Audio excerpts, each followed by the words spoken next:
जय श्री राम मित्रों, ग्राम्य आयुर्वेद भवन में आप सभी मित्रों का स्वागत है।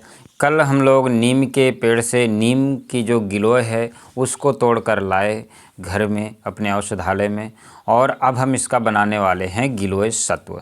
तो गिलोय सत्व बनाने के लिए सबसे पहला प्रश्न है कि गिलोय कैसी होना चाहिए। तो गिलोय के लिए आयुर्वेदिक ग्रंथों में इसका वर्णन आता है कि गिलोय कम से कम 3 से 5 वर्ष पुरानी बेल की गिलोय सत्व बनाना चाहिए। तो गिलोय सत्व के लिए गिलोय का जो आकार है ये आप देख रहे हैं, ये अंगूठे के आकार की होनी चाहिए। हालांकि ये गिलोय जो हम लाए हैं कल, जितनी गिलोय है ये सब जो है अंगूठे से मोटी गिलोय है। ये आप देख रहे हैं सब एक साइज का, पूरा मतलब पुरानी, लगभग 5 से 7 साल पुरानी बेल है। मतलब ये अंगूठा तो पूरा एकदम देखिए, आप देखेंगे किसी भी स्तर पे अंगूठे से ज़्यादा मोटी है। और इसका जो चक्र है वो भी देखेंगे तो ये इसका पूरा जो चक्र है वो भी अंगूठे से मोटा है। तो गिलोय सत्व के लिए सबसे पहली जो योग्यता है कि गिलोय अंगूठे के आकार से थोड़ा सा मोटी होना चाहिए, तभी उसका गिलोय सत्व बनता है। अब इसको क्या करेंगे, हमने छोटे छोटे टुकड़ों में देखिए कर लिया है। अब इसको हम पूरी तरह से बढ़िया से साफ़ पानी में धोएंगे। साफ़ पानी में धो लेने के बाद ये जो आपका इसका छिलका है, ये छिलका को उतार लिया जाएगा। ये छिलका जो है इसको उतार लिया जाता है, पूरी तरह से साफ़ कर लिया जाता है। तो इसका जो छिलका निकल गया। अब छिलका निकलने के बाद इसको जो है कटर से छोटे छोटे टुकड़ों में काट के, वो 1-1 सेंटीमीटर 1.5 सेंटीमीटर के छोटे छोटे टुकड़ों में काट लिया जाता है। काटने के बाद इसको फिर जो है इमाम दस्ते में, खल कूटना में इसको कूट करके बढ़िया लुगदी बनाई जाती है। और लुगदी बनाने के बाद फिर जो है इसको बढ़िया से पानी में 6 गुना, अब जैसे इसको कहें कि ये लगभग 7-8 किलो गिलोय सत्व है। तो टोटल हमारे पास कल जो गिलोय आई है वो लगभग 1 कुंटल के आसपास है।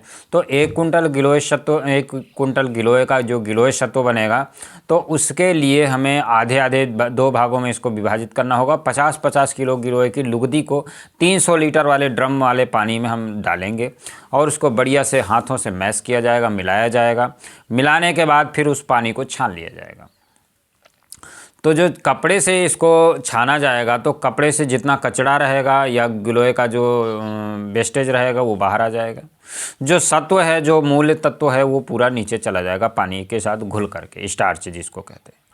अब वो पूरा ड्रम में हम लोग भर के रख देंगे, 2 दिन उसको छोड़ देंगे। 2 दिन में वो पानी शांत हो जाएगा, पूरी तरह से स्वच्छ हो जाएगा। अब क्या किया जाएगा कि जब पानी स्वच्छ हो गया, शांत हो गया, तो उस पानी में से ऊपर का जो पानी है, शांत पानी है, वो हम पूरी तरह से निकाल देंगे।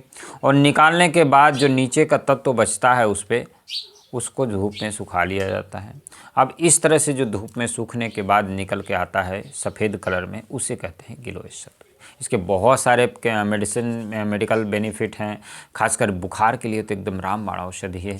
और गिलोय तो बहुत अच्छी औषधि है, लेकिन जब गिलोय में नीम का असर आता है, नीम भी ज्वरनाशक है और गिलोय भी ज्वरनाशक है, दोनों शीतल भी है। नीम भी शीतल है और गिलोय भी शीतल है।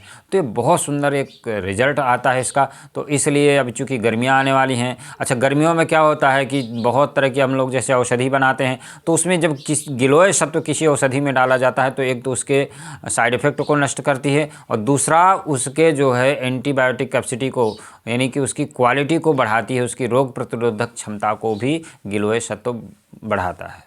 तो इस तरह से अभी हम लोग गिलोय सत्व बनाएंगे। ये पूरे बनाने की विधि है और इसको कैसे यूज करना है उसके लिए ऑलरेडी एक वीडियो हमने डाला है यूट्यूब पर, तो उसको आप देख सकते हैं। गिलोय सत्व के फ़ायदे और उसको यूज कर सकते हैं। इसी के साथ जय श्री राम।